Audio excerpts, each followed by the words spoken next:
সাতক্ষীরায় আখ চাষ প্রায় বিলুপ্তির পথে। গত ৩৫ বছরে জেলায় আখের উৎপাদন কমেছে প্রায় ৯৭%। দক্ষিণ পশ্চিমাঞ্চলে জেলা সাতক্ষীরা, যেখানে একসময় আখের মাঠ ছিল দিগন্ত জোড়া।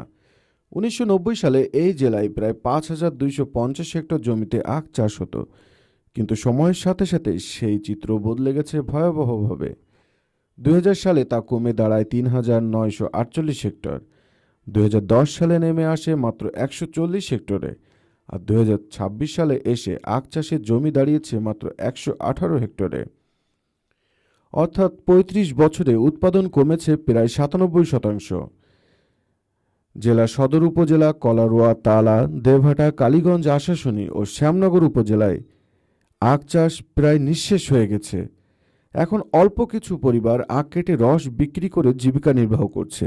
কৃষকদের মতে জলবায়ু পরিবর্তন, উৎপাদন খরচ বৃদ্ধি, নতুন চিনিকল না থাকা এবং ভারতীয় চিনি আমদানি এই বিপর্যয়ের প্রধান কারণ।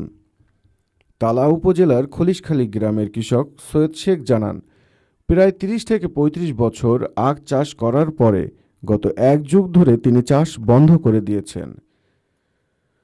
বন্যা, ঘূর্ণিঝড়, জলোচ্ছ্বাস এছাড়া বিভিন্ন ঝড় সিডর, আয়লা, আমফান ও ঘূর্ণিঝড় ইয়াসের আঘাতে লবণাক্ততা বৃদ্ধি এবং রোগবালাই আখ চাষকে অনুকূলহীন করে তুলেছে। এদিকে দেশে ১৫টি চিনিকল থাকলেও বর্তমানে উৎপাদনে নেমে এসেছে মাত্র ৬০ থেকে ৭০ হাজার টনে।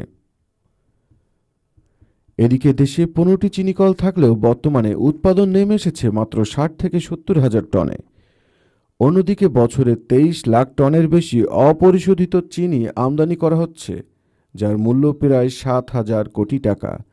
বাজারে বিক্রির সময় সেই মূল্য দাঁড়ায় প্রায় ১০,০০০ কোটি টাকা।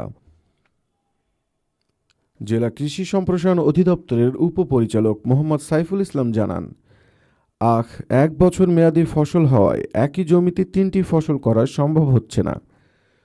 ফলে কৃষকরা আখ চাষে আগ্রহ হারাচ্ছেন। তবে মাঠ পর্যায়ে কৃষি কর্মকর্তারা রোগ প্রতিকার ও আধুনিক প্রযুক্তি নিয়ে পরামর্শ দিচ্ছেন বলে জানান তিনি। এক সময় সমৃদ্ধ আখ চাষের জনপদ আজ প্রায় শূন্য মাঠে পরিণত হয়েছে। প্রশ্ন উঠছে, নীতিগত সহায়তা ও আধুনিক উদ্যোগ না এলে সাতক্ষীরায় কি আখ চাষ পুরোপুরি ইতিহাস হয়ে যাবে?